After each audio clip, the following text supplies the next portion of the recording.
Good morning class, welcome again in your business studies video. Business studies के अंदर हम लोग हमारा थर्ड चैप्टर कर रहे थे जिसका नाम है बिजनेस एनवायरनमेंट।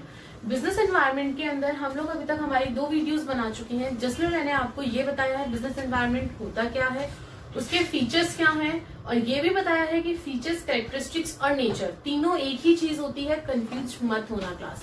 उसके बाद हम लोगों ने पढ़ा कि बिजनेस एनवायरनमेंट की इंपॉर्टेंस क्या होती है। देन आफ्टर दैट हमने पढ़ा कि उसके डायमेंशंस क्या हैं, यानी कि जर्नल एनवायरनमेंट क्या होता है और एक बिजनेसमैन को अपने बिजनेस को जर्नल एनवायरनमेंट के अकॉर्डिंग चेंज करना पड़ता है। कभी भी जर्नल एनवायरनमेंट बिजनेसमैन के अकॉर्डिंग चेंज नहीं होता है। ये चीज हमने बहुत अच्छे से पढ़ी थी पिछली लास्ट 2 वीडियोस के अंदर।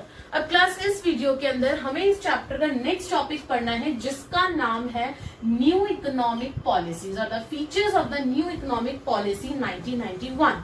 क्लास मैंने आपको स्टार्टिंग में भी ये चीज बताई थी कि जो आपकी न्यू इकोनॉमिक पॉलिसी है उसे हमारे मनमोहन सिंह जी, डॉक्टर मनमोहन सिंह लेकर आए थे, जो कि 1991 के अंदर फाइनेंस मिनिस्टर थे।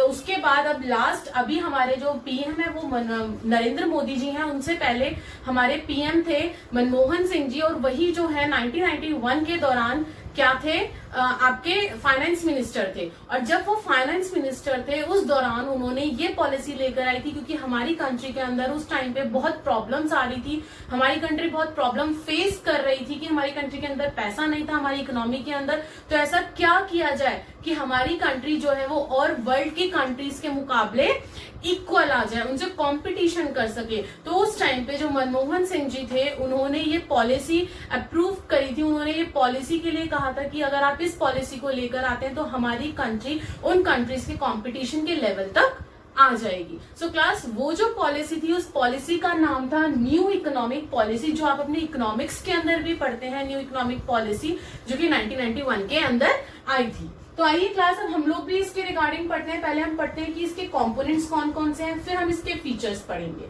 और लास्ट में इसका इम्पैक्ट देखेंगे कि इस न्यू इकोनॉमिक पॉलिसी का हमारी कंट्री के ऊपर इम्पैक्ट क्या पड़ा था। आइए क्लास, इसके मेजर 3 मेजर कंपोनेंट्स होते हैं क्लास न्यू इकोनॉमिक पॉलिसी के। पहला लिबरलाइजेशन, दूसरा प्राइवेटाइजेशन और तीसरा ग्लोबलाइजेशन, जिसे शॉर्ट में एलपीजी भी कहा जाता है। ये एलपीजी गैस मत समझ लेना, कहीं बोलो कि एलपीजी तो गैस होती है, नहीं क्लास। ये जो एलपीजी शॉर्ट फॉर्म दी गई है वो लिबरलाइजेशन, प्राइवेटाइजेशन और ग्लोबलाइजेशन की दी गई है। इन तीनों को कहा था हमारे मनमोहन सिंह जी ने कि अगर आप ये तीनों चीजें करते हैं तो हमारी कंट्री वर्ल्ड की अदर कंट्रीज के इक्वल आ सकती है, और वो आई भी थी। आइए आगे बढ़ते हैं। सबसे पहला पढ़ते हैं हम लिबरलाइजेशन के बारे में कि लिबरलाइजेशन के अंदर उन्होंने क्या करा था। मनमोहन सिंह जी क्या क्या पॉलिसीज निकाली थी कि लिबरलाइजेशन के अंदर क्या क्या होना चाहिए कि हमारी कंट्री आगे बढ़ सके। Refer to end of licence, यानी कि जो लाइसेंस है, पहले क्या होता था क्लास, पहले के टाइम पे अगर आपको कोई कंपनी रन करनी है, कुछ भी करना है तो गवर्नमेंट से लाइसेंस लेना पड़ता था। लेकिन उन्होंने बोला कि अब आफ्टर 1991 हम लोगों को लिबरलाइजेशन के अंदर इन लाइसेंस को खत्म करना होगा। जितने भी कोटा थे उनको खत्म करना होगा and many more restrictions and controls, यानी कि उन्होंने ये साफ कह दिया था कि हमें खुला छोड़ना होगा हमारी कंट्रीज के बिजनेसमैन को, ताकि वो लोग इजीली बिजनेस रन कर सके, उनको बिजनेस रन करने में कोई प्रॉब्लम फेस ना करनी पड़े। जब उन्हें लाइसेंस लेना पड़ता था, कोटा, ये सब मतलब बहुत सारे कंट्रोल्स जो है वो गवर्नमेंट के हाथ में होते थे, तो एक नॉर्मल बिजनेसमैन जो है, प्राइवेट बिजनेसमैन जो है वो बिजनेस करने से डरता था कि यार इतनी प्रॉब्लम्स फेस करनी पड़ेंगी, उससे अच्छा है कि बिजनेस करो ही मत। तो उस टाइम पे उन्होंने लिबरलाइजेशन करी सबसे पहले कि हम लोग लिबरल छोड़ते हैं, क्योंकि ये चीज आप लोगों को पता है, इतने समझदार आप भी हैं कि आज के टाइम पे जो प्राइवेट एंटरप्राइजेस हैं वो ज्यादा अच्छे से रन करते हैं as compared to public. Private जो है वो प्रॉफिट के बारे में पहले सोचता है, लेकिन पब्लिक जो है वो प्रॉफिट के बारे में नहीं सोचता। तो यही सोच के उन्होंने लिबरल करा, लोगों को छोड़ दिया कि ठीक है लोग क्या करेंगे, अपने प्रॉफिट के लिए अर्न करेंगे, और जब लोग अपने प्रॉफिट के लिए अर्न करेंगे तो ऑब्वियसली बात है गवर्नमेंट को तो टैक्स देंगे ही देंगे। तो इट मीन्स पैसा किसके पास आया, घूम फिर के गवर्नमेंट के पास आया। तो इस वजह से उन्होंने क्या करा था, इसको लिबरल कर दिया था अपनी कंट्री को। कंट्री के जो एंटरप्राइजेस थे, जो बिजनेसमैन थे, उनको कह दिया था now you are a liberal. ठीक है, आगे देखिए, Indian companies got liberalisation in following ways. अब क्या क्या करा, abolition of licence excepting few, यानी कि कुछ ऐसी कंपनीज थी उनको छोड़ के, जो कि आपकी बहुत ये कह लो जैसे कि आपकी पिस्टल बनाने वाली कंपनीज हो गई, या आप कह लो कि आपकी जो मान लो और इस तरीके की जो डिफेंस की हो गई, रेलवे, इनको छोड़ के उन्होंने बाकी सबको फ्री कर दिया था कि और किसी को लाइसेंस लेने की जरूरत नहीं। अगर किसी को अपनी कंपनी रन करनी है, किसी को पार्टनरशिप खोलना है, किसी को जो करना है वो करे। अब किसी को हमसे अप्रूवल, हमसे लाइसेंस लेने की जरूरत नहीं है। उन्होंने साफ लेकिन फ्यू यानी कि कुछ छोड़ दी थी 5 to 6 कंपनीज को, जैसे मैंने बताया जो थोड़ी खतरनाक है, जैसे बारूद बनाने वाली हो गई, पिस्टल बनाने वाली हो गई, उनको छोड़ के बाकी सारी कंपनीज को लिबरल कर दिया था। नेक्स्ट बोल रहे हैं no restrictions on expansion. Second है नो रिस्ट्रिक्शन और एक्सपेंशन और कॉन्ट्रैक्शन ऑफ बिजनेस एक्टिविटीज, यानी कि उन्होंने कोई रिस्ट्रिक्शन नहीं लगाया, उन्होंने खुला छोड़ दिया। आप जितना एक्सपेंड अपना बिजनेस कर सकते हैं करिए, हमारी कोई रोक नहीं है। अगर आज आप दिल्ली में हैं, मुंबई में खोलना चाहते हैं मुंबई में खोलिए, अगर आप गुजरात में खोलना चाहते हैं गुजरात में, मतलब उन्होंने कोई रोक नहीं लगा रखी थी। जितना एक्सपेंड आप अपने बिजनेस को कर सकते हैं करिए, ठीक है। Reduction of tax rate, even tax rate पे भी रिडक्शन कर दिया था, यानी कि टैक्स रेट को भी उन्होंने कम कर दिया था इसके अंदर। Liberalisation in import and export, even government जो है वो इंपोर्ट और एक्सपोर्ट में भी बिजनेसमैन का साथ देने लग गई थी कि ठीक है आप प्रोडक्शन करिए, आपका सामान हम बाहर भेजेंगे। अगर आपको किसी भी चीज की जरूरत है बाहर से कि हाँ भाई वो हमारी कंट्री में अवेलेबल नहीं है रिसोर्सेज, अगर आपको वो रिसोर्स बाहर से मंगवाना है तो इंपोर्ट करवाने में हम आपकी हेल्प करेंगे, बट मैक्सिमम से मैक्सिमम प्रोडक्शन करिए आप अपनी कंट्री में बिल्कुल लिबरल होके। Next, easy and simplifying the procedure to attract foreign capital in India, यानी कि उन्होंने ये बोला कि आप कोशिश ये करिए कि ज्यादा से ज्यादा जो फॉरेन कैपिटल है, मतलब जो फॉरेन के लोग हैं वो लोग हमारे यहाँ पे पैसा लगा सके इंडिया के अंदर। उन्होंने इस चीज के लिए भी एक सिंपली प्रोसीजर उनसे कहा कि आप जितना सिंपली प्रोसीजर कर सकते हैं करिए, जितना इजी कर सकते हैं करिए। ये कोशिश करिए कि जो फॉरेनर्स हैं, जो फॉरेन की कंपनीज है, वो हमारे यहाँ पे आके इन्वेस्ट करें, वो हमारे यहाँ पे अपना कैपिटल लगाएं। और second last, freedom in movement of goods and services, यानी कि बिल्कुल फ्रीडम दे दी थी आपको, यहाँ से मुंबई, गुजरात, कहीं पे भी जाना है, चेन्नई, कहीं पे भी उनको बिल्कुल फ्रीडम कर दिया था गुड्स एंड सर्विसेज का मूवमेंट। उसी तरीके से freedom in fixing the prices of goods and services. पहले क्या होता था कि गवर्नमेंट डिसाइड करती थी कि अगर कोई प्रोडक्शन हो रही है किसी प्रोडक्ट की तो कितना प्राइस आप फिक्स करोगे, लेकिन बाद में क्या करा कि फ्रीडम दे दी गई, सारी कंपनीज को फ्रीडम दे दी गई कि भाई हमने छूट दे दी है, आप जो प्राइस रखना चाहते हैं रखिए, लेकिन बस ये ध्यान रखिए कि हमारी कंट्री को प्रॉफिट होना चाहिए, हमारी कंट्री में इकोनॉमी के अंदर पैसा आना चाहिए। तो लिबरलाइजेशन के अंदर कुछ ये जो पॉलिसीज थी वो फॉलो अप करवाई गई थी, वो निकाली गई थी, और इनसे काफी इफेक्ट भी पड़ा था, बहुत अच्छा और पॉजिटिव इम्पैक्ट पड़ा था इससे हमारी इकोनॉमी के ऊपर, जो कि अभी हम लोग आगे पढ़ेंगे। क्लियर हुआ लिबरलाइजेशन? इन शॉर्ट बता देती हूँ, लिबरलाइजेशन के अंदर सारी रिस्ट्रिक्शंस, सारे कंट्रोल्स गवर्नमेंट ने अपने ऊपर से हटा दिए थे, मतलब गवर्नमेंट ने हटा दिए थे प्राइवेट के ऊपर से कि आप लोग जितना कर सकते हैं करिए, प्रॉफिट जितना अर्न कर सकते हैं आप लोग करिए। क्लियर है? आगे बढ़ते हैं। सेकेंड है आपका प्राइवेटाइजेशन। एल हमने पढ़ लिया लिबरलाइजेशन, अब सेकेंड पढ़ते हैं P, that is your privatisation.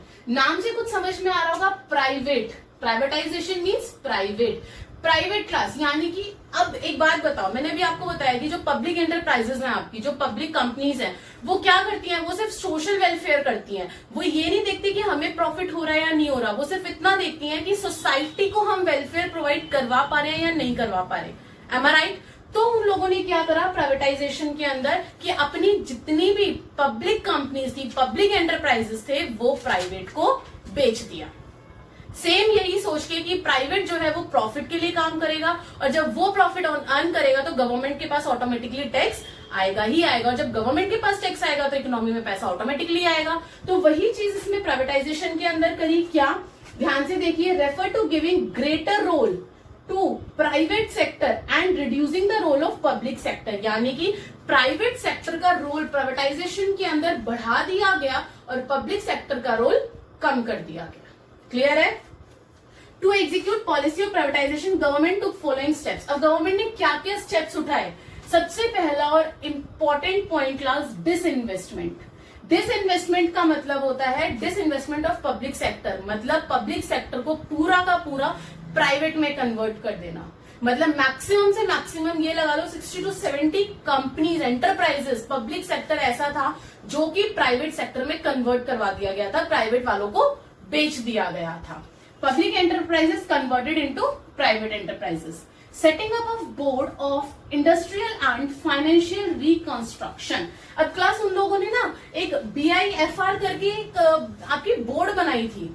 उस बोर्ड ने क्या काम करा? This board was set up to revive और close sick unit and public sector enterprises suffering losses. उन्होंने क्या बोला, जब इसको बोर्ड को सेटअप करा गया तो इस बोर्ड ने रिवाइव और क्लोज कर दी, क्या बंद करवा दी, वो सारी सिक यूनिट्स पब्लिक सेक्टर एंटरप्राइजेस की जो कि लॉस में जा रही थी। वो सारी की सारी पब्लिक एंटरप्राइजेस, वो सारी की सारी कंपनीज जो कि बर्बाद हो रही थी, जो बिल्कुल लॉस में जा रही थी, उन सबको बंद करवा दिया या कुछ को रिवाइव करवा दिया गया।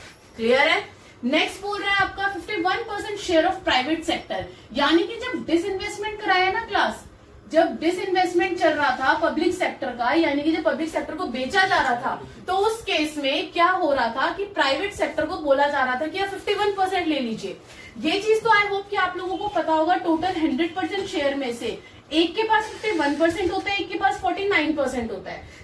जो मालिक होता है ना, वो अपने पास 51% रखता है। क्यों? क्योंकि जिसके पास 51% होगा चलेगी उसकी कंपनी के अंदर, तो वो ये कोशिश करता है कि 51 तो मैं अपने पास रखूं, बाकी 49 को मैं बेच दूं, 49% शेयर्स को मैं बेच दूं। यानी कि जिसके पास अगर 50-50 भी होगा ना, तो भी किसी एक की नहीं चलेगी, उस केस में दोनों की वोटिंग होगी, या ये कहो कि दोनों की मानी जाएगी। लेकिन जहां पे 51 और 49 आ गया क्लास, वहां पे 51 वाले की सुनी जाएगी, क्योंकि उसके पास शेयर एक्स्ट्रा है।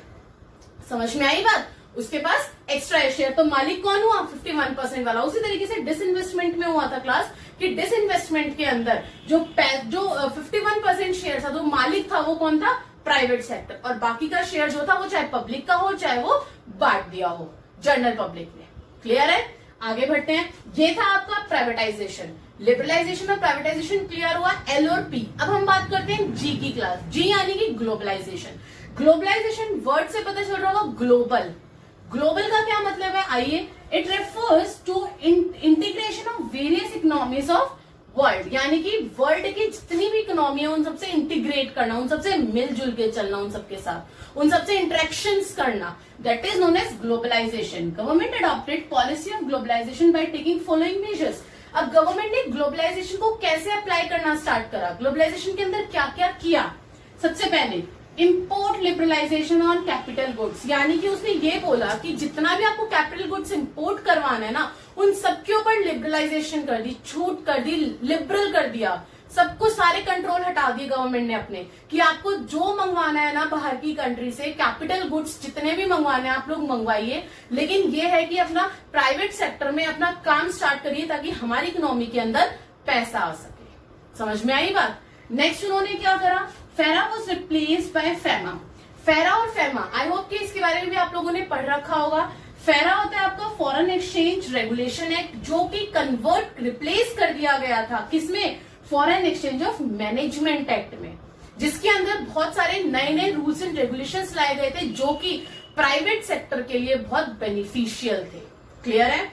आगे, एबोलिशन ऑफ एक्सपोर्ट ड्यूटी, यानी कि एक्सपोर्ट ड्यूटी के ऊपर बहुत सारे रिस्ट्रिक्शंस जो थे वो हटा दिए गए थे, खत्म कर दिए गए थे, कि अब जितना आपको एक्सपोर्ट करना है करिए, कोशिश करिए कि मैक्सिमम से मैक्सिमम बाहर की कंट्रीज में अपना सामान बेचे ताकि फॉरेन कैपिटल हमारी कंट्री में आ सके। Next, deduction of import duty, इसी तरीके से इंपोर्ट ड्यूटी पे से भी हटा दिया था कि अगर बाहर से आपको सामान की किसी की भी जरूरत है, कुछ भी इंपोर्ट कराना है तो आप कराइए, हमें कोई प्रॉब्लम नहीं है। लास्ट में क्या बोल रहा है? एज अ रिजल्ट के तौर पे globalization whole world becomes a global village, यानी कि जो पूरा वर्ल्ड है ना वो एक ग्लोबल विलेज बन गया था। सब लोग एक दूसरे से इंटरेक्शन कर रहे थे, सब लोग एक दूसरे को सामान खरीद रहे थे, बेच रहे थे, तो ये एक तरीके का ग्लोबल विलेज बन गया था। It involves greater interaction and interdependence among the various nation of global economy, यानी कि सब लोग एक दूसरे के ऊपर इंटरडिपेंडेंस हो रहे थे और इंटरेक्शन कर रहे थे ताकि सबका काम, सारी कंट्री, सारी नेशंस का काम इजीली हो सके और सब लोग जो है वो कॉम्पिटिटिव लेवल के ऊपर आ सके। सो क्लास, आई होप कि आपको ये टॉपिक अच्छे से क्लियर हुआ होगा। इसे मैंने एलपीजी बताया जो कि आपके मनमोहन सिंह जी लेकर आए थे 1991 के अंदर एज अ फाइनेंस मिनिस्टर जिसकी बदौलत आपके इतने गुड इम्पैक्ट्स आए थे कि हमारी इकोनॉमी इस लेवल से इस लेवल तक हो गई थी, वो इम्पैक्ट्स अभी हम लोग आगे पढ़ेंगे। आइए क्लास। यस क्लास, अभी हम लोगों ने समझा हमारा एलपीजी क्या होता है, LPG liberalization, privatization and globalization. अब हम लोग आते हैं कि जो ये एलपीजी है ना क्लास, जो ये न्यू इकोनॉमिक पॉलिसी थी हमारी, इसके क्या फीचर्स है। फीचर्स यानी कि एलपीजी को मिला के टोटल ओवरऑल हम लोगों ने क्या क्या देखा उसके अंदर, जो अभी हमने वो पढ़े। आइए क्लास, सबसे पहले हमने क्या देखा कि लाइसेंस को एबॉलिश कर दिया गया था, जिसमें से मैंने अभी बताया कि जो 6 इंडस्ट्रीज थी, 6 इंडस्ट्रीज को छोड़ के बाकी सब पे से लाइसेंस हटा दिया गया था। आपको जिस चीज का बिजनेस करना है आप करिए without license from the government.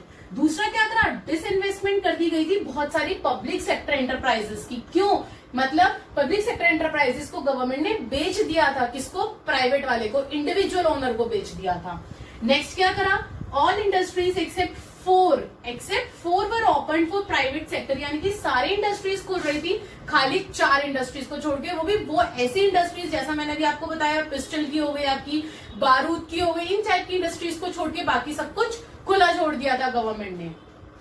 NRI and foreign investors, I hope NRI आप लोगों को सबको पता है कि एनआरआई कौन होते हैं। एनआरआई यानी कि जो इंडिया के लोग होते हैं लेकिन बाहर जाके रह रहे होते हैं, इंडिया के लोग बाहर फॉरेन में रह रहे होते हैं, उन लोगों को ये कहा गया, चाहे वो इंडिया के ही लोग हो जो बाहर रह रहे हैं एनआरआई हो, चाहे वो फॉरेन के ही रहने वाले हो, दोनों को कह दिया गया था were permitted to invest in Indian companies, की आप लोग जितना हो सके उनसे पैसा इन्वेस्ट करवाइए हमारे इंडिया के अंदर, कि फॉरेन करेंसी जितनी आएगी उतनी हमारी कंट्री ग्रोथ करेगी, उतनी हमारी कंट्री कॉम्पिटिशन लेवल पे जाएगी वर्ल्ड के साथ। आगे, Indian companies were permitted for signing technology agreement with foreign companies, यानी कि हमारी इंडियन कंपनीज को यह कहा गया था कि आप कोशिश करिए कि जो फॉरेन कंट्री की टेक्नोलॉजी है, आज चाइना है, चाइना ने कितनी टेक्नोलॉजी के अंदर तरक्की करी है, तो उस टाइम भी चाइना हम लोगों से उतना ही आगे था, और ये कहा गया था कि आप जितना मैक्सिमम पॉसिबल हो सकता है कि फॉरेन कंट्री की टेक्नोलॉजी को आप लोग साइन करिए और साइन करके अपने यहाँ पर लेकर आइए, ताकि उनकी टेक्नोलॉजी हम लोग भी यूज कर सके, हमें भी पता चल सके और हम लोग उनके कंपटीशन में आ सके। आगे, setting up of foreign investment promotion board, यानी कि FIPB का सेटिंग अप करा था, यानी कि ये बोर्ड बिठाया गया था ताकि हम लोग मैक्सिमम से मैक्सिमम फॉरेन करेंसी अपनी कंट्री में ला सके। Next, various benefits were offered to small scale industries. Class, अब सिर्फ बड़ी बड़ी इंडस्ट्री से तो काम नहीं चलेगा ना, तो इसीलिए गवर्नमेंट ने बहुत सारे छोटे छोटे बेनिफिट्स कि हाँ भैया आप 10 लाख तक का लोन ले सकते हैं बहुत कम इंटरेस्ट रेट पे, किसी को अनाज, अगर किसी कोई फार्मर है तो वो अपनी खेती करना चाहता है तो उसके लिए बहुत सारे कार्ड्स और बहुत सारे छोटे छोटे लोन्स, बहुत सारे बेनिफिट्स, यानी कि मान लो स्मॉल स्केल इंडस्ट्री के लिए जो बिजली है, कम रेट पे बिजली देना, पानी फ्री में देना, बहुत सारे बेनिफिट्स गवर्नमेंट ने खोल दिए थे स्मॉल स्केल के लिए, ताकि कुछ भी हो, चाहे रन स्मॉल स्केल करे चाहे आपका लार्ज स्केल करे, हमारी इकोनॉमी को फायदा हो, और इकोनॉमी यानी कि इंडिविजुअल को भी फायदा होगा ना क्लास, तो वो टैक्स पे ही बनेगा, और टैक्स पे ही बनेगा तो पैसा किसके पास आएगा, घुमा फिरा के गवर्नमेंट के पास पैसा आएगा। गवर्नमेंट की यही थिंकिंग थी कि किसी भी तरीके से घुमा फिरा के पैसा हमारे पास आ जाए, और एक ये तरीका था जो बहुत अच्छा तरीका था लोगों को ये बताने का भी देखो तुम भी अर्न कर सकते हो, साथ में हमारी गवर्नमेंट भी अर्न कर सकती है। क्लियर हुआ? तो ये था आपका न्यू इकोनॉमिक पॉलिसी क्लास। ये 7 फीचर्स मैंने आपको बता दिए न्यू इकोनॉमिक पॉलिसी के, कि न्यू इकोनॉमिक पॉलिसी के अंदर क्या क्या हुआ। अब हमारा इम्पैक्ट, ऑब्वियसली बात है, हम लोग कुछ भी करेंगे उसका इम्पैक्ट तो पड़ेगा ना, चाहे वो पॉजिटिव पड़े चाहे वो नेगेटिव पड़े, कुछ ना कुछ उस चीज का इम्पैक्ट हमेशा पड़ता है। अब जो ये न्यू इकोनॉमिक पॉलिसी लाई गई मनमोहन सिंह जी के द्वारा, उसका क्या इम्पैक्ट पड़ा, हम लोग वो देखते हैं। Impact of changes in economic policy on the business, हमारे बिजनेस के ऊपर क्या इम्पैक्ट पड़ा, और effect of liberalization and globalization, liberalization और ग्लोबलाइजेशन से क्या इम्पैक्ट हमारी इकोनॉमी के ऊपर, हमारे बिजनेस के ऊपर पड़ने लगा। सबसे पहला, इट इंक्रीजिंग कॉम्पिटिशन। ऑब्वियसली बात है क्लास, एक छोटी सी बात बताओ, पहले आपकी कंट्री के अंदर 10 कंपनी थी, वो 10 कंपनीज क्या कर रही थी भाई, अपने मन मर्जी के मालिक थे कि हाँ भाई हम लोग 10 प्रोडक्ट है और 10 कंपनीज है, एक प्रोडक्ट के लिए एक कंपनी है, वो अपनी मर्जी की मालिक थी, मैं जितने मर्जी प्रोडक्ट बनाऊं, जितना महंगा बेचूं, जो मर्जी करूं। लेकिन जब लिबरलाइजेशन और ग्लोबलाइजेशन, जब LPG आ गया, उसके बाद बाहर की कितनी कंपनीज आने लग गई, कंट्रीज की अलग अलग, कितने सारे आपके मतलब कंपनीज आपकी कंट्री की ही खुल गई तो क्या हो गया, क्या हो जाएगा, कंपटीशन इंक्रीज हो जाएगा। मान लीजिए आप कहीं पे पढ़ते हैं, आप ट्यूशन पढ़ते हैं, वहां पे सिर्फ 4 बच्चे आते हैं, 4 बच्चों में क्या होता है, कुछ नहीं, ठीक है, चारों पढ़ रहे हैं आराम से, कोई दिक्कत नहीं, चारों एक लेवल के हैं। वहीं पे ही अगर और बच्चे आ गए उसके अंदर तो क्या होगा, कंपटीशन बढ़ गया ना। वही सेम चीज यहाँ पे है class, increasing competition. Indian companies had to face, Indian companies को कंपटीशन फेस करना पड़ गया था, किस किस से, और जो नई प्राइवेट कंपनी खुली इंटरनल मार्केट के अंदर उससे, और आपकी एमएनसी से, यानी कि जो मल्टीनेशनल कंपनीज थी उनसे। और दूसरी चीज, companies have latest technologies, company के पास जो नई नई, जो बाहर से फॉरेन से कंट्री वो आ रही थी ना कंपनीज क्लास, उनके पास लेटेस्ट टेक्नोलॉजी हुआ करती थी, उनके पास बहुत सारे रिसोर्सेज हुआ करते थे। तो वही चीजें हमें भी चाहिए थी सरवाइव करने के लिए। सो क्लास, सरवाइव करने के लिए हमारी कंपनीज के पास लेटेस्ट टेक्नोलॉजी भी होनी जरूरत थी और साथ के साथ में लार्ज नंबर ऑफ रिसोर्सेज भी होने जरूरी थे। नेक्स्ट पढ़ते हैं। अब देखिए इसके रिगार्डिंग एग्जांपल और बताती हूँ मैं आपको, ध्यान से सुनना। 1991 से पहले क्या होता था, banking sector, insurance, telecommunication etcetera, जो इन तरीके की आपकी कंपनीज होती थी ना, was only with public sector enjoying monopoly. Monopoly यानी कि आप लोग पढ़ते होंगे इकोनॉमिक्स में कि एकाधिकार। ये लोग क्या करते थे कि अपनी मर्जी से सब कुछ करते थे कि भाई हमारा अपना है, एक ही आपका ये है बैंकिंग सेक्टर है, आपका एक ही इंश्योरेंस टेलीकम्युनिकेशन है, तो ये लोग अपनी मर्जी से सारे रूल्स एंड रेगुलेशंस निकालते थे, अपना एक अधिकार चलाते थे। वहीं पे ही आफ्टर 1991 क्या हुआ, बहुत सारी सो मेनी प्राइवेट सेक्टर्स आने लगे, एयरलाइंस आने लगे, टेलीकम्युनिकेशंस आने लगे, companies have entered in the race of competition. तो क्या हुआ कि कंपटीशन बढ़ता चला गया। तो क्लास इसके अंदर आपका फॉर एग्जांपल मैं बताती हूँ, एयरलाइंस है, या आप लोगों को भी पता होगा कि एयरलाइंस में आज के टाइम पे गवर्नमेंट की सिर्फ एयर इंडिया ऐसी कंपनी है जो कि एयरलाइंस के अंदर यहाँ पे स्टेबल है, लेकिन और कोई कंपनी ऐसी नहीं है हमारी गवर्नमेंट की जो कि एयरलाइंस के अंदर स्टेबल हो। आपकी इंडियन एयरलाइंस की अगर मैं बात करूं, सिर्फ एयर इंडिया को छोड़ के। वहीं पे अगर मैं टेलीकम्युनिकेशन की या फिर इंश्योरेंस कंपनी की अगर मैं बात करती हूँ क्लास, इंश्योरेंस के अंदर आपकी सिर्फ एक LIC ऐसी है जो कि आपकी इंडियन कंपनी स्टेबल है आपकी इंडिया के अंदर, और उसमें भी आज के टाइम पे गवर्नमेंट उसका भी शेयर देने की बात कर रही है। वहीं पे टेलीकम्युनिकेशन पे आ जाइए। टेलीकम्युनिकेशन में आई होप कि आप लोगों ने नाम सुना होगा MTNL एंड BSNL का। टेलीकम्युनिकेशन के अंदर आपकी सिर्फ ये 2 ऐसी कंपनीज है जो कि आज के टाइम पे इंडिया के अंदर इंडियन कंपनीज फुल्ली पब्लिक की यानी कि फुल्ली गवर्नमेंट की आपकी स्टेबल कर रही है। लेकिन आपकी चाहे वोडाफोन हो, चाहे आपकी एयरटेल हो, चाहे जियो हो, ये सारी की सारी क्या है आपकी प्राइवेट है। तो इसीलिए बोला गया कि आपका पहले के टाइम पे जब ये MTNL BSNL ये सब होते थे तो वो लोग अपनी मोनोपोली करते थे। वहीं पे जब अब ये एयरटेल आ गई, वोडाफोन आ गई, इतना सब कुछ आ गया तो क्या बढ़ गया, आपका कंपटीशन बढ़ गया। वही चीज मैंने आपको इस पॉइंट में बताया था, इट इंक्रीजेस द कंपटीशन की NEP आने के बाद, न्यू इकोनॉमिक पॉलिसी आने के बाद आपका कंपटीशन बढ़ता चला गया। सेकेंड पॉइंट देखिए class, more demanding customers. Second point क्या है आपका, more demanding customers. So before 1991, ध्यान से सुनना, प्रोडक्शन कम होती थी, भाई ज्यादा प्रोडक्शन होती नहीं थी, उनकी अपनी मोनोपोली थी, वो चाहे 100 प्रोडक्शन करे, वो चाहे 1000 प्रोडक्शन करे, उनकी अपनी मर्जी थी। तो क्या होता था, शॉर्टेज ऑफ प्रोडक्शन होती थी, यानी कि लोग ज्यादा डिमांड करने वाले थे लेकिन प्रोडक्शन कम होने की वजह से आपका क्या हो जाता था, शॉर्टेज पड़ जाती थी प्रोडक्शन की, लोगों के ज्यादा होने से। तो आपका मार्केट कैसा हो गया, प्रोड्यूसर ओरिएंटेड मार्केट हो गया। क्यों, क्योंकि प्रोड्यूसर के अकॉर्डिंगली सब कुछ चलता था, ये आपका कस्टमर के अकॉर्डिंग कुछ भी नहीं चलता था क्लास। जो प्रोड्यूसर चाहता था वो मार्केट के अंदर होता था। वहीं पे ही जब आपकी न्यू इकोनॉमिक पॉलिसी आई, जब आपका कंपटीशन इतना आ गया, इतनी कंपनीज आ गई, तो क्या हुआ आफ्टर 1991, इंडियन फॉरेन कंपनीज आने लगी आपकी, जिसमें मोर चॉइसेस इन प्रोडक्ट। अब आपके पास बहुत सारे प्रोडक्ट के चॉइसेस आने लग गए। अब एक ही उसके मान लो प्रोडक्ट के AC है, या वहीं पे मैं चलो टेलीकम्युनिकेशन की बात करती हूँ,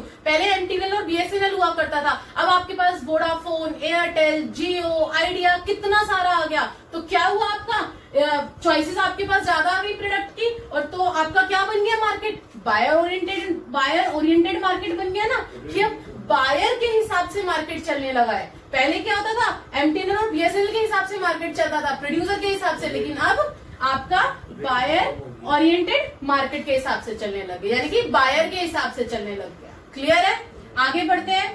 third point, rapidly changing technological environment class, यानी कि आपका टेक्नोलॉजी के अंदर कितना चेंज आने लग गया। ये चीज तो आप लोग खुद देखते होंगे आज के टाइम पे जब इतना कंपटीशन हो रहा है तो नई से नई टेक्नोलॉजी, हर दिन नई से नई टेक्नोलॉजी आ रही है, हर दूसरे दिन कुछ नया आ जाता है आपके पास टेक्नोलॉजी के अंदर। तो बिफोर एनईपी क्या था, बिफोर न्यू इकोनॉमिक पॉलिसी क्या था, इंटरनल कंपटीशन होता था, सिर्फ कंट्री के अंदर अंदर की उसका कंपटीशन होता था कंपनीज का। लेकिन वहीं पे ही आफ्टर एनईपी यानी कि न्यू इकोनॉमिक पॉलिसी आने के बाद क्या हुआ, ग्लोबल कंपटीशन बढ़ गया, यानी कि आपकी कंपनी का कंपटीशन दूसरी कंट्री की कंपनी से होने लग गया, यानी कि ग्लोबल लेवल पे आपका कंपटीशन होने लग गया क्लास। ऑब्वियसली बात है, जब आपका सामान एक्सपोर्ट होगा, जब आपकी कंट्री के अंदर दूसरी नेशन से, दूसरी कंट्री से कंपनीज आएंगी, आपके साथ ज्वाइन करके दूसरी कंपनी बना लेंगी, तो जो फर्स्ट कंपनी थी उसके साथ कंपटीशन इंक्रीज हुआ ना भाई। कंपटीशन अब जैसे आपकी एमटीएनएल और बीएसएनएल है, वहीं पे बाहर से अगर कोई आया, उसने आके आइडिया के साथ ज्वाइन कर लिया, मर्ज करके अपनी एक नई कंपनी बना ली, तो वहीं पर ही आइडिया और उस कंपनी का और इधर एमटीएनएल और बीएसएनएल का कितना बड़ा कंपटीशन हुआ ना। तो वही चीज मैं यहाँ पे बोल रही कि कंपटीशन जो है वो ग्लोबल लेवल पे होने लग गया आपका, और कंट्रीज के और कंपनीज के साथ होने लग गया। नेक्स्ट आगे बोल रहा है, companies started adopting world class technology, investment in research and development department has to increase, यानी कि आपकी कंपनी के अंदर एक डिपार्टमेंट होता है जिसका नाम होता है research and development department. Plus company इस डिपार्टमेंट में अलग से इतना पैसा खर्च करती है कि आप लोग ये रिसर्च करके बताइए हमें कि क्या नई से नई टेक्नोलॉजी आ रही है, क्या कस्टमर को चाहिए, हम लोग ऐसा क्या करें अपने प्रोडक्ट के अंदर, क्या चेंजेस लेकर आए कि हमारा प्रोडक्ट सुपीरियर प्रोडक्ट कहलाए, सबसे फर्स्ट नंबर पे हमारा प्रोडक्ट आ जाए।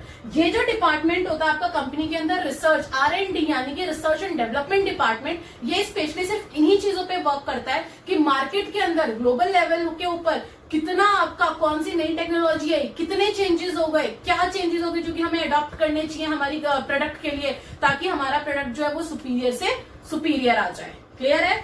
नेक्स्ट पॉइंट देखते हैं class, necessity for change. Necessity for change यानी कि before 1991 stable policies for larger period of time, यानी कि 1991 से पहले वो लोग क्या करते थे, जो मोनोपोली में के अंदर रहा करते थे, जो पब्लिक की जो अपनी एंटरप्राइजेस होती थी, एक बार पॉलिसी बना दी, पता ही नहीं फिर वो दोबारा पॉलिसी कब बन रही है, वो खुद ही नहीं जानते थे। 10 साल बाद, 20 साल बाद, दे डोंट नो कि कब उन्हें पॉलिसी चेंज करनी है, और वो अपने अकॉर्डिंग पॉलिसी चेंज करते थे। लेकिन वहीं पे ही 1991 यानी कि न्यू इकोनॉमिक पॉलिसी आने के बाद जब बहुत सारी कंपनीज आ गई, business has to change policy time to time and operations also, फिर उन्हें अपनी पॉलिसीज को रेगुलर बेसिस पे चेंज करना पड़ा। क्यों? ताकि वो अपने प्रोडक्ट को सुपीरियर प्रोडक्ट बना सके, ताकि वो अपने प्रोडक्ट को जो है वो कस्टमर के डिमांड के अकॉर्डिंग बना सके। अगर वो नहीं बनाएंगे और दूसरी कंपनीज ने बना लिया तो उनका प्रोडक्ट नहीं बिकेगा। सो क्लास, यहाँ पे मैंने आपको ये 4 इम्पैक्ट बताए हैं, चारों आई होप समझ में आए होंगे। पहला, कंपटीशन इंक्रीज हो गया आपकी कंट्री के अंदर। दूसरा मैंने बताया, लोगों की डिमांड बढ़ने लग गई, लोगों के पास चॉइसेस ज्यादा होने लग गए तो डिमांड बढ़ने लग गई। तीसरा, rapidly changes in technology environment, की टेक्नोलॉजी नई से नई टेक्नोलॉजी आने लग गई आपके पास, जो कि आपको खरीदनी पड़ेगी, नहीं तो आप लोग पीछे रह जाओगे। और नेक्स्ट बताया, नेसेसिटी फॉर चेंज, यानी कि आपको अपनी पॉलिसीज जो है वो according to market, according to demand, according to customer change करनी पड़ेगी, नहीं तो आप लोग पीछे रह जाओगे। आगे के इम्पैक्ट्स देखते हैं अब हम आगे।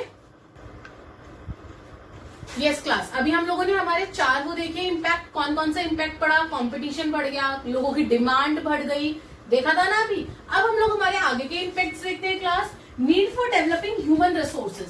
ऑब्वियसली बात है क्लास कि अगर आपके पास नई टेक्नोलॉजी आ रही है, नई चीजें आ रही हैं, और कंपनीज इतनी बढ़िया बढ़िया कंपनीज, इतनी मतलब लेटेस्ट टेक्नोलॉजी आ रही है, तो उसके लिए आपके पास ह्यूमन रिसोर्स भी तो होना चाहिए, एक एजुकेटेड ह्यूमन रिसोर्स होना चाहिए, स्किल्ड होना चाहिए, डेवलप्ड होना चाहिए। एम आई राइट? तो वही आपका अगला पॉइंट है, need for developing human resources. अब जो हमारे यहाँ के लोग थे, हमें उन्हें डेवलप करना था। ह्यूमन भी आपका एक तरीके का रिसोर्सेज होता है, वो कि आप सबको पता है कि ह्यूमन जो है वो रिसोर्स होता है, तो उसको डेवलप करने की बारी थी जब हमारे यहाँ पे कंपनीज आ गई, मर्ज हो गई, ज्वाइंट वेंचर कर लिया इंडियन कंपनीज के साथ, तो अब बारी थी ह्यूमंस की। सो आइए class, before new economic policy, new economic policy से पहले क्या था, enterprises were managed by inadequately trained personnels, यानी कि वो लोगों को इतना ह्यूमन रिसोर्स के ऊपर वो ध्यान नहीं दे रहे थे कि हाँ भाई बहुत ज्यादा ठीक है कोई कर रहा है। बेसिकली हैंडमेड चीजें ज्यादा होती थी हमारी, हम लोगों की मशीन्स की चीजें बहुत कम हुआ करती थी, मशीन्स हम लोग बहुत रेयर यूज करते थे,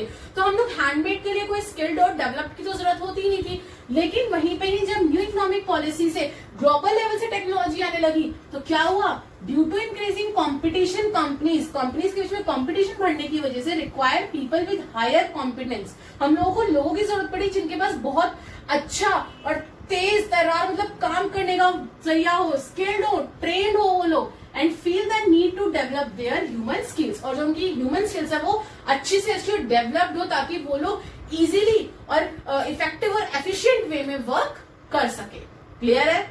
आगे बढ़ते हैं। नेक्स्ट है मार्केट ओरिएंटेशन। मार्केट ओरिएंटेशन यानी कि क्लास हम लोग हमारे क्या पढ़ते हैं बिजनेस के अंदर। अभी हम लोग हमारा मार्केटिंग मैनेजमेंट देखें तो मार्केटिंग में क्या बोला जाता है क्लास, ध्यान से याद करिए। मार्केटिंग में ये कहा जाता है कि जो आपका मार्केट है ना वो कस्टमर का है, कस्टमर किंग होता है मार्केट का, प्रोड्यूसर कभी भी किंग नहीं होता है। वही चीज यहाँ बताई गई है क्लास मार्केट ओरिएंटेशन के अंदर, क्या कि बिफोर एनईपी से पहले सेलिंग कंसेप्ट होता था, यानी कि सिर्फ प्रोड्यूसर क्या करता था, जितनी मर्जी जो मर्जी जैसा मर्जी प्रोड्यूस करता था और बेच देता था। प्रोड्यूस फर्स्ट, पहले प्रोड्यूस करा जाता था उसके बाद सेल कर दिया जाता था मार्केट में।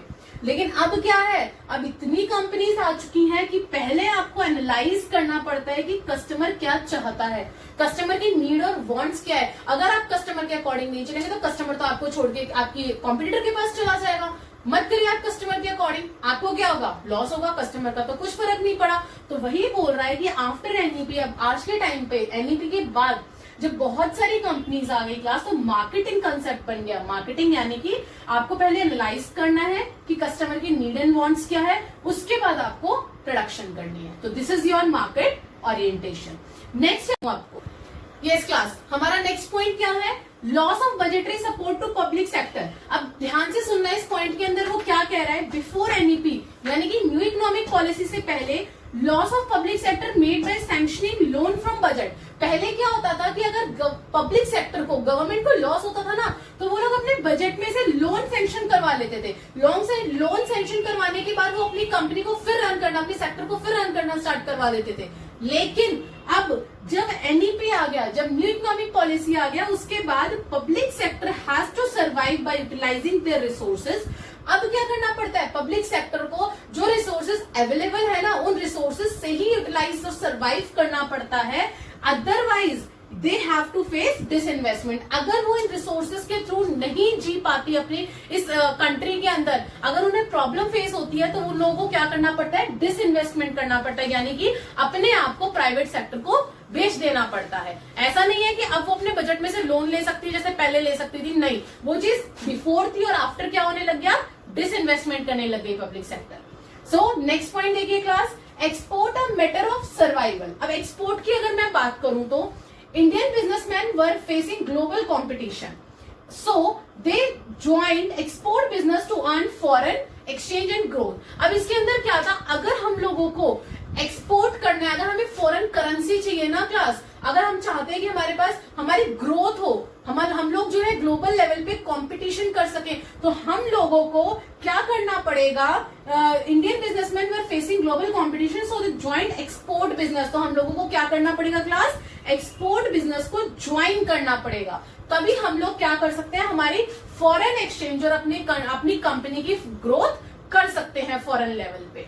क्लियर है? तो this is your point number 8, export and matter of survival. अगर एक्सपोर्ट के अंदर आपको जीना है, अगर आपकी कंपनी, आप चाहते हो आपका बिजनेस एक्सपोर्ट के अंदर जिए, सर्वाइव करे, तो उसके लिए आप लोगों को एक्सपोर्ट बिजनेस के अंदर अपने आप को ज्वाइन करना पड़ेगा। सो क्लास ये कुछ थे। अब इसके देखो मैंने एग्जाम्पल लिखा है इसका। फॉर एग्जाम्पल देखिए, रिलायंस कंपनी है आपकी, जैसे कि रिलायंस कंपनी है, वीडियोकॉन है, एमआरएफ है, got a great hold in the export market. इन लोगों का एक्सपोर्ट मार्केट के अंदर एक बहुत बड़ा होल्ड है क्लास, यानी कि मतलब ये लगा लो मैक्सिमम जो एक्सपोर्ट होता है ना बिजनेस, वो इन लोगों का होता है। समझ में आई बात? अब लास्ट में क्या कह रहा है वो, on the whole the policies of liberalization, globalization and privatization. अभी जो आप लोगों ने ये पढ़ी जो इम्पैक्ट पड़े, जो आपने ये तीनों पॉलिसीज के बारे में पढ़ा, have bought positive impact, obvious सी बात है class, on Indian business and industry. अब आपने ये देखा, हम लोगों ने इसके अंदर पढ़ा कि भाई लिबरल कर दिया, इसका मतलब सबको छूट दे दी गई कि हाँ भाई आप लोग जो है वो अपनी कंपनी रन कर सकते हैं।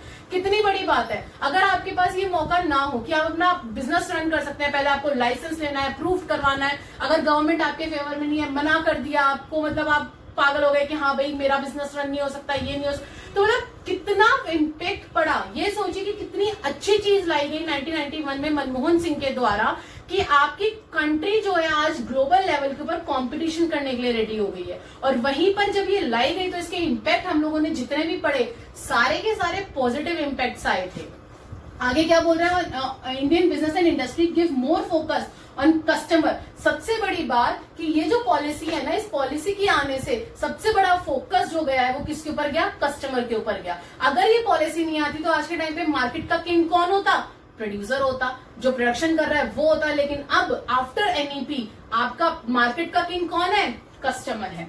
And importance of customer satisfaction, और यहाँ पे आज के टाइम पे कस्टमर की सेटिस्फेक्शन देखी जाती है, कस्टमर की नीड और वांट्स देखी जाती है। अगर आपका मान लो एनईपी नहीं होता, ना ग्लोबलाइजेशन होता, ना प्राइवेटाइजेशन होता, तो आज भी वही हाल होता कि हाँ भाई सिर्फ प्रोड्यूसर जो चाहे वो कर सकता था, वो अपनी मनमर्जी के प्राइसेस रख सकता था, वो अपने मनमर्जी की सारी चीजें कर सकता था, और कस्टमर को क्या फेस करनी पड़ती प्रॉब्लम्स और कुछ नहीं।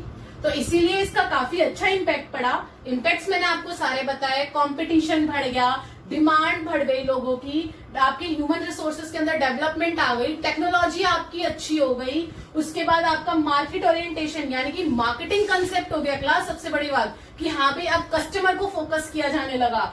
बजटरी सपोर्ट जो है वो पब्लिक सेक्टर का, इसमें थोड़ा सा वो हुआ कि हाँ भाई अब पब्लिक सेक्टर को क्या करना पड़ जाता है, डिसइन्वेस्टमेंट करनी पड़ जाती है, अब लोन सेंक्शंस नहीं होते हैं बजट से। और नेक्स्ट आपका जो एक्सपोर्ट है उसके अंदर आपका एक्सपोर्ट बिजनेस के अंदर आपका सर्वाइवल अच्छा होने लग गया। सो क्लास ऑल ओवर हमने क्या देखा कि इम्पैक्ट जो है वो काफी अच्छे इम्पैक्ट्स पड़े ऑल ओवर, और ये थी आपकी new economic policy. Last topic class इस चैप्टर का managerial response to change in business environment. अब जो मैनेजरियल रिस्पॉन्स था वो क्या रहा इस चेंजेस को लेके हमारे बिजनेस एनवायरनमेंट में, managerial response to changes in business environment. आइए क्लास, सबसे पहले डाइवर्सिफिकेशन होने लग गया आपकी कंपनीज का। First response after NEP, NEP आने के बाद पहला रिस्पॉन्स क्या रहा, is the companies are going for diversification, यानी कि डाइवर्सिफाई होने लग गई कंपनीज। एग्जाम्पल वीडियोकॉन और एलजी को देखिए, diversifying their activities by adding more products in their portfolio. पहले वो लोग एक एक प्रोडक्ट बनाते थे, बट आफ्टर एनईपी, जब एनईपी आया ना उसके बाद वो लोग अपनी लाइन के अंदर उन लोगों ने और प्रोडक्ट्स को ऐड कर दिया, अपने पोर्टफोलियो के अंदर उन लोगों ने मोर प्रोडक्ट्स ऐड कर लिया। तो क्या हुआ, उनका बिजनेस क्या हुआ, डाइवर्सिफाई हो गया, फैलने लग गया। आगे बढ़ते हैं, joint venture, collaborations and consolidations of MNC. Joint ventures होने लग गए, कोलैबोरेशंस होने लग गई और कंसोलिडेशंस होने लग गए एमएनसीज के साथ। देखिए most of the companies came to India through JV यानी कि ज्वाइंट वेंचर। अब क्लास एक चीज यहाँ बताना चाहूंगी कि ये याद रखना कि हमारी जब एनईपी लाई गई थी ना गवर्नमेंट के थ्रू, तो उस टाइम पे उन्होंने ये भी कह दिया था कि कभी भी 100% एफडीआई नहीं आएगी। 100% एफडीआई का मतलब क्या हुआ यहाँ पे क्लास, कि अगर बाहर की कोई भी कंपनी हमारे यहाँ आ रही है तो वो यहाँ आके सिर्फ अकेली एक कंपनी काम नहीं कर सकती। मतलब कि ऐसा नहीं है कि वो यहाँ पे आ रही है, अपनी टेक्नोलॉजी ला रही है, अपने रिसोर्सेज ला रही है खुद के, और काम यहाँ करे, यहाँ के लोगों से पैसा ले रही है और अपनी कंट्री में भेज रही है। इससे हमारी कंट्री को क्या फायदा हुआ, कुछ भी नहीं हुआ। तो इसीलिए एनईपी के अंदर मनमोहन सिंह ने जो पॉलिसी लाए थे, उन्होंने ये कहा था कि अगर फॉरेन कंपनी हमारे यहाँ आती है तो वो किसी ना किसी इंडियन कंपनी के साथ मर्ज करके, ज्वाइंट वेंचर करके ही यहाँ पे काम कर सकती है, अदरवाइज वो फुल अपना 100% यहाँ पे देके काम नहीं कर सकती। यानी कि ये नहीं हो सकता कि पूरा सब कुछ रिसोर्सेज वो सारे अपने ला रही है, यहाँ से कमा रही है और पैसा अपनी कंट्री में भेज रही है, वो ऐसा नहीं कर सकती। सो क्लास क्या क्या कौन कौन सी कंपनी ने किसके साथ ज्वाइंट वेंचर करा था, देखिए। सबसे पहले मैं फोर्ड की बात करूं कि जो बाहर की कंपनी थी फोर्ड थी, उसने एंटर करा था, किसके साथ एंटर करा था, महिंद्रा एंड महिंद्रा, जो कि आपकी इंडियन कंपनी थी। सेकंड में जगुआर की बात करूं, ये तो आप लोगों को सबको पता होगा, सबके मुंह पे होगा ये नाम, तो जगुआर एंटर करा था किसके साथ, टाटा मोटर्स के साथ। टाटा मोटर्स इंडियन कंपनी थी और जगुआर आपकी बाहर की कंपनी है, फॉरेन की कंपनी है। और आज के डेट में टाटा मोटर्स ने जगुआर को खरीद भी लिया है इवन। नेक्स्ट मैं बात करूं होंडा। होंडा क्या है? बाहर की कंपनी है क्लास। वहीं पे होंडा किसके साथ एंटर हुई थी? सील के साथ। तो ये चीज हमेशा याद रखना, एनईपी तो आया लेकिन उसके अंदर ये कंडीशन रखी गई कि कोई भी फॉरेन की कंपनी जो है वो यहाँ पे आके 100% अपने रिसोर्सेस नहीं लगा सकती क्लास। होंडा जो है सील के साथ आई थी, बट एक चीज याद रखना कि जो होंडा है ना उसने एंटर हीरो के साथ भी किया था। यानी कि हीरो जो है वो आपका कंपनी का नाम था जो कि इंडियन कंपनी थी, उसने सील के साथ भी एंटर करा और हीरो के साथ भी एंटर करा, तो तभी इसका नाम पड़ा था हीरो होंडा। एक और एग्जाम्पल देती हूँ जो बहुत कॉमन एग्जाम्पल है और आई होप कि एग्जाम्पल आप सबको पता होगा। सुजुकी। सुजुकी क्या है? फॉरेन कंपनी है, बाहर की कंपनी थी। इसने एंटर करा था किसके साथ? मारुति के साथ। मारुति क्या है? आपकी इंडियन कंपनी है। सो क्लास इन चारों एग्जाम्पल्स के थ्रू अब आपको ये कंफर्म हो गया होगा कि हाँ उस टाइम पे एनईपी के अंदर सिर्फ हमारी वो बाहर की कंट्रीज तब एंटर हो सकती थी जब वो हमारी किसी ना किसी इंडियन कंपनी के साथ ज्वाइंट वेंचर कर ले, नहीं तो 100% अलाउड नहीं था उन लोगों को उस टाइम पे। समझ में आया? बाकी के इसके पॉइंट्स देखते हैं, आइए। Yes class, next point, brand building. Brand building यानी कि ब्रांड मतलब अपने आप को एक बहुत अच्छा बनाना। आगे क्या रिस्पॉन्स था? मैनेजरियल रिस्पॉन्स जो था आपका, थर्ड रिस्पॉन्स था आपका ब्रांड बिल्डिंग। आफ्टर एनईपी जब न्यू इकोनॉमिक पॉलिसी आ गई उसके बाद class goodwill and image of the company important element for promotion. अब जो है ना लोगों को बताने के लिए, खुद को प्रमोट करने के लिए कि हाँ भाई हमारी कंपनी यहाँ पे एग्जिस्ट करती है, ये करने के लिए, अपनी गुडविल बनाने के लिए, इमेज बनाने के लिए कंपनी की हम लोगों को प्रमोशन करना जरूरी हो गया। और प्रमोशन कैसे होता है? Company spending huge amount on various promotional activities. Companies क्या करने लगी? बहुत सारा पैसा, एक बहुत बड़ी अमाउंट में पैसा अपना प्रमोशन एक्टिविटीज में लगाने लग गई, जैसे एडवर्टाइजमेंट में, सेल्स प्रमोशंस में, फॉर ब्रांड बिल्डिंग। अपने प्रोडक्ट का, अपने ब्रांड को, अपने प्रोडक्ट की एक अच्छी ब्रांड बनाने के लिए प्रमोशनल एक्टिविटीज को यूज करने लगे। उसके अंदर ज्यादा पैसा लगाने लग गए कि लोगों को पता चले कि हमारा भी प्रोडक्ट मार्केट के अंदर अवेलेबल है। नेक्स्ट आता है यूज ऑफ लेटेस्ट टेक्नोलॉजी। नई से नई टेक्नोलॉजी यूज करने लग गई कि हाँ भाई जितनी अच्छी टेक्नोलॉजी होगी, जितना अच्छा प्रोडक्ट होगा, प्रोडक्ट की जो आपकी इनोवेशन होगी, जो इन्वेंशन मतलब अच्छी से अच्छी अगर वो दिखेगी आपका प्रोडक्ट तो लोग खरीदेंगे। आपको पता है कुछ लोग तो प्रोडक्ट को ऐसे ही खरीद लेते हैं कि अच्छा दिखने में इतना अच्छा तो अंदर से कितना अच्छा होगा, सिर्फ इस बेसिस पे लोग प्रोडक्ट खरीद लेते हैं। तो वही वो बोल रहा है, use of latest technology to get first mover advantage. Companies get latest technology first. कोशिश करती है कंपनीज की जो लेटेस्ट मार्केट के अंदर टेक्नोलॉजी आ रखी है हम लोग उसे यूज कर सके, उसके फर्स्ट मूवर एडवांटेज बन सके। Expenditure on research and development department is increased by all companies. Change in technology very important. यानी कि वो लोग रिसर्च एंड डेवलपमेंट डिपार्टमेंट के अंदर भी इतना, अभी मैंने बताया था ना कि रिसर्च एंड डेवलपमेंट डिपार्टमेंट आपका कंपनीज के अंदर अलग से बना होता है। उसके अंदर कंपनीज इसलिए पैसा लगाती है क्लास कि ये पता चल सके कि आप मार्केट के अंदर क्या चल रहा है। रिसर्च एंड डेवलपमेंट डिपार्टमेंट जो है वो मार्केट के अंदर जाके पता करके आता है लोगों की क्या डिमांड है, लोग क्या चाहते हैं, किस टाइप का प्रोडक्ट चाहते हैं। अब कोई एक प्रोडक्ट अगर आप बना रहे हैं, एसी, अगर आप एसी की प्रोडक्शन कर रहे हैं तो लोग किस टाइप का एसी चाहते हैं, कितनी कूलिंग चाहते हैं, क्या चाहते हैं कि कैसा होना चाहिए, विंडो होना चाहिए या फिर आपका अंदर वाला होना चाहिए, स्प्लिट एसी होना, मतलब ये सारी चीजें जो है ना वो रिसर्च एंड डेवलपमेंट का काम होता है। तो ये वाला डिपार्टमेंट ये सारी चीजें ढूंढ के लेकर आता है और इसीलिए इसके ऊपर पैसा खर्च करा जाता है। और ये भी देखता है कि कौन सी मार्केट के अंदर नई से नई और अच्छी से अच्छी टेक्नोलॉजी है कि हमारी प्रोडक्शन जो है वो जल्दी से जल्दी हो सके। क्लियर है क्लास? नेक्स्ट पॉइंट है improve compensation level. Improve compensation level के अंदर क्या है? lot of change seen in the salary package of all the employees in managerial as well as technical services। compensation level का यहाँ पे मतलब आता है आपका सैलरी से रिलेटेड क्लास। यानी कि वो ये बोल रहा है आपको कि बहुत सारे सैलरी के अंदर भी चेंजेस देखे गए हैं। सैलरी के अंदर क्या चेंजेस देखे गए हैं क्लास? कि आपकी जो एम्प्लॉयज की सैलरी से रिलेटेड बहुत सारे चेंजेस देखे गए क्लास। कि सैलरी पैकेज जो है ना वो एम्प्लॉयज का, चाहे वो टेक्निकल सर्विसेज से रिलेटेड हो चाहे वो मैनेजरियल से रिलेटेड हो, चेंजेस आए गए उसके अंदर। कैसे? Companies are following performance like bonus scheme. यानी कि कंपनीज ये देखने लग गई कि जो एम्प्लॉय है वो कितना काम कर रहा है, किस लेवल पे काम कर रहा है, उसी हिसाब से उसकी जो परफॉर्मेंस है उस हिसाब से उसे बोनस स्कीम्स, इंसेंटिव्स और बेटर परफॉर्मेंसेस के हिसाब से ये सारी चीजें देने लगी। यानी सैलरी उसे इस हिसाब से मिलती थी कि वो कितनी अच्छी परफॉर्मेंस प्ले करता था। क्लियर है? आगे बढ़ते हैं। कस्टमर फोकस, बार बार बोल रही हूं, आपका एनईपी के आने के बाद आपका कस्टमर फोकस सबसे मेन होता था। Focus shifted from producer to customer. बार बार ये देखा जाता था कि कस्टमर क्या चाहता है। Now the customer is the king. क्यों? क्योंकि बहुत सारे प्रोडक्ट, बहुत सारा कंपटीशन आने की वजह से ना, आपके पास इतनी सारी चॉइसेस आने की वजह से आप राजा बन गए कि ठीक है, तू मुझे कम रेट में नहीं दे रहा, मध्य मैं किसी और से ले लूंगा। तो इससे किसका नुकसान हुआ? प्रोड्यूसर का नुकसान हुआ। और कौन सा मार्केट, कौन सा वो बना? कस्टमर ओरिएंटेड बन गया आपका, बन गया ना।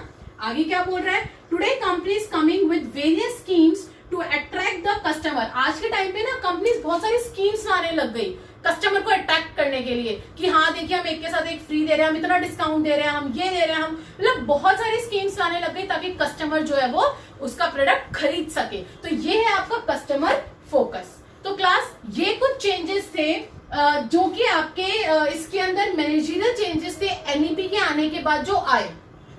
कस्टमर फोकस के अंदर आपका एक एग्जांपल है 24/7 कंप्लेंट रजिस्ट्रेशन सर्विसेज। यानी कि अब आपको भी पता है कि अगर आप रात के 12 बजे भी टोल फ्री नंबर पे कॉल करते हैं तो आपकी कंप्लेंट ली जाती है कुछ कंपनीज की, जो कि 24/7 आवर्स आपको सर्विसेज प्रोवाइड करवाती है कि आप चाहे कभी भी फोन करो, रात के 2 बजे भी करो तो आपकी कंप्लेंट नोट डाउन की जाएगी।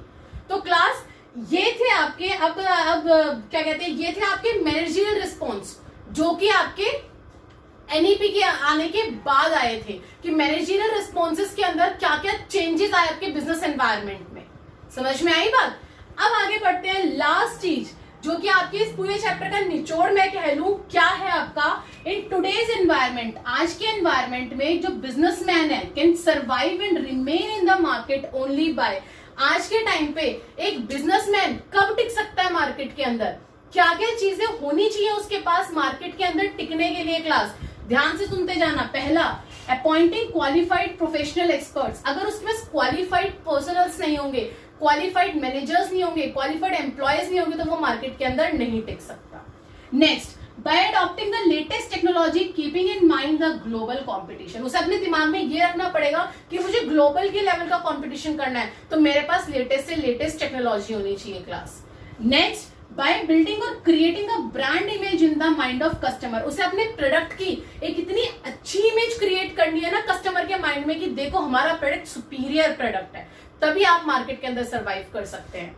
Next, by understanding the requirement and needs of the customer and always trying to satisfy the customer. आप तभी मार्केट के अंदर टिक सकते हैं जब आप कस्टमर को सेटिस्फाई करें। क्लास, अगर कस्टमर आपके प्रोडक्ट से सेटिस्फाइड नहीं है, एक बार खरीद लिया, वो 10 लोगों को बोलेगा बेकार है उसका प्रोडक्ट मत खरीदो, तो जो 10 लोग आ रहे होंगे ना खरीदने, वो भी नहीं खरीदेंगे। तो कस्टमर की सेटिस्फेक्शन सबसे मस्ट है कि कस्टमर सेटिस्फाइड होगा तब आपका प्रोडक्ट ज्यादा से ज्यादा बिकेगा और आप मार्केट के अंदर टिक पाओगे। Next, by keeping their employees satisfied by paying them fair competition. अपने दिमाग में ये by keeping their employees satisfied by paying fair salary कह लो। अब आपको ये भी दिमाग में रखना है कि जो आपका एम्प्लॉय है ना वो भी आपकी सैलरी से सेटिस्फाइड होना चाहिए। ऐसा नहीं है कि हाँ भाई आप एम्प्लॉय को तो कुछ भी दे रहे हो, वो सेटिस्फाइड नहीं है। वो अगर एम्प्लॉय सेटिस्फाइड नहीं होगा ना क्लास, तो वो आपका काम बेकार कर देगा, आपका प्रोडक्ट बेकार कर देगा, जिससे आप ही को नुकसान होगा। तो आपका एम्प्लॉय जो है ना वो भी सेटिस्फाइड होना चाहिए आपकी फेयर सैलरी से, जितनी सैलरी आप अपने एम्प्लॉय को दे रहे हैं। सो क्लास, यहाँ पे आपका खत्म होता है चैप्टर नंबर 3 जो था आपका बिजनेस एनवायरनमेंट। क्लास, इस चैप्टर के अंदर मैंने आपको पूरा ये डिटेलिंग बताई है कि जो आपका एक एनवायरनमेंट होता है, सराउंडिंग होता है, आप अपने बिजनेस को किस तरीके से उस सराउंडिंग के अंदर टिका सकते हैं, उसको सरवाइव करवा सकते हैं, किस तरीके से आपकी एनईपी आई, एनईपी आने के बाद, न्यू इकोनॉमिक पॉलिसी आने के बाद क्या क्या चेंजेस है, उसका क्या इम्पैक्ट पड़ा, बिजनेस एनवायरनमेंट की क्या इंपॉर्टेंस है, और सबसे इंपॉर्टेंट पॉइंट स्कैनिंग करना कितना जरूरी है आपको अपने एनवायरनमेंट को। सो क्लास, इसके अंदर हम लोगों ने हमारे ये 6 to 7 पॉइंट्स देखे थे टोटल। आई होप कि आपको ये सारे पॉइंट्स अच्छे से क्लियर हुए होंगे। अगर नहीं हुए तो please right in the comment box. और लाइक शेयर और सब्सक्राइब करना मत भूलना। अगर आप सब्सक्राइब नहीं करते तो आप मेरी आगे की जो हम नेक्स्ट चैप्टर स्टार्ट करने वाले हैं हमारा, वो आप तक नहीं पहुंच पाएगा। Thank you.